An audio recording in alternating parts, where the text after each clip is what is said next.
Today, I want to talk about time. And the truth is, you will never be able to find more time. It doesn't grow on trees. You can't find it under a rock. So the truth is, if you want more time to work on your projects, whether it's writing a book or learning to play piano or getting back in shape, you have to take control of your schedule, take control of your time. And the way I see it, there are three main ways to do this. You can do two things at once. So like today, I'm going to be recording video while I build this desk. You can do less of something else in your life to get more time. And finally, you can make lifestyle adjustments that give you more energy so you're not feeling as lethargic, so it feels like you have more time to do things. If you're new here, my name is Aaron. I'm a self-published author, and on this channel, I talk about the writing process as well as document my journey towards becoming a traditionally published author. So the first way to get more time is to do two things at once. Like I said, kind of the inspiration behind this video is I needed more time to build this desk and to make a video, so I'm doing them together. From my understanding, actual multitasking, trying to do two real cognitive tasks at once, does not work, but you can do two things at once where one of them is kind of mindless or manual. So doing the dishes or mowing the lawn or going for a walk. Although it's good to be mindful during those as well and not just listening to something. But during those things, you can listen to a writing podcast or, listen to a finance video, something like that. Something when you're doing one thing with your time that you absolutely have to do, but instead of just listening to music or doing something else, you can improve yourself as you do it. Thus, effectively giving yourself an extra bit of time. Obviously, this doesn't work in every single situation. Pardon me. But there is a lot you can do. So let's just say if you're on this channel, probably you're trying to write a book. And even though you can't necessarily write out something while you're doing the dishes, you can brainstorm different things. You can dictate and at least get some ideas down, or essentially you could write, I suppose, while you dictate and do another chore. But for me, I like to use it for more like self-improvement type of activities where it's something I want to fit into my day regardless. So instead of just sitting around and listening to it or watching it, I do it while I'm doing something else with my hands. Like building this desk. It's a sit-stand desk, big L desk, because I love me an L desk that I got for my birthday. It arrived today, which is also a filming day, so we're making it happen. The next thing you can do to get more time is to stop doing other activities that are taking up your whole day and or your energy. So that could be watching TV for 4 hours after work every day, or scrolling on your phone, or going out to bars every weekend, playing video games, anything like that. Things that you know you're probably doing too much. The reality is, if you're thinking about it, chances are it is too much. And it's not that you can't ever do these activities again,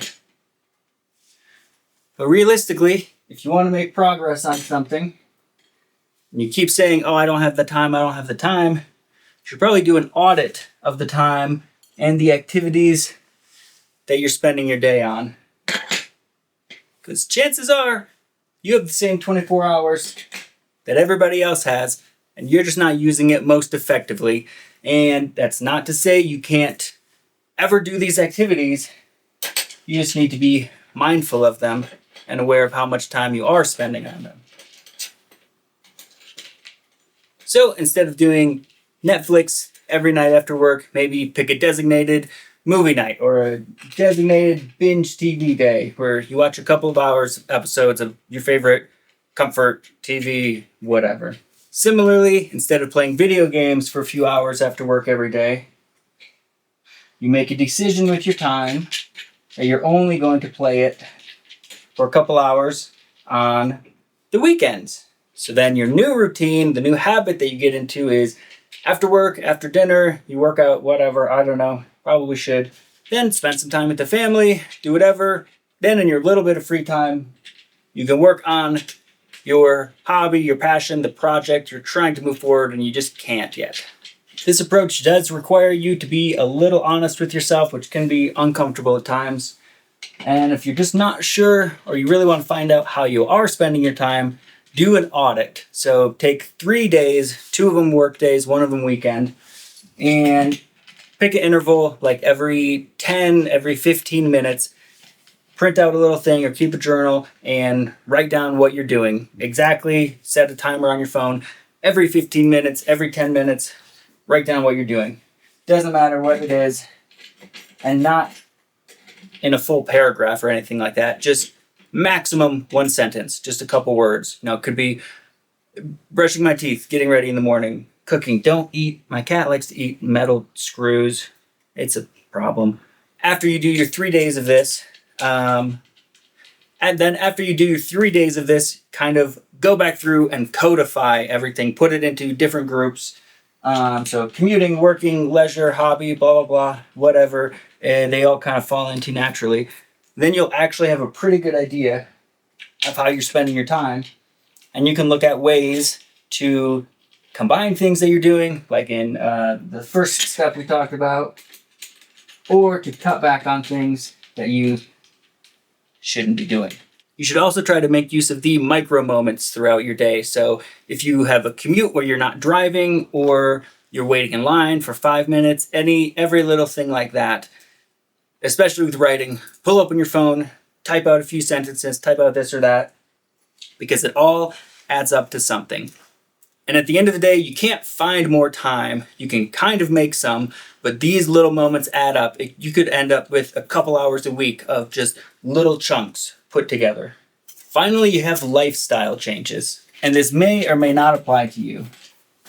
But if you are living a super unhealthy lifestyle, and I'm not saying I'm perfect by any means, but not drinking enough water, not getting enough sleep, not working out enough, you are going to be incredibly fatigued all the time, and you're just going to have way less time where you feel like you're able to do something than if you start working out regularly. You're going to have more energy, you get more sleep, you're going to be more cognitively aware, you're going to have more energy, be more wanting to do things, drinking more water, same thing.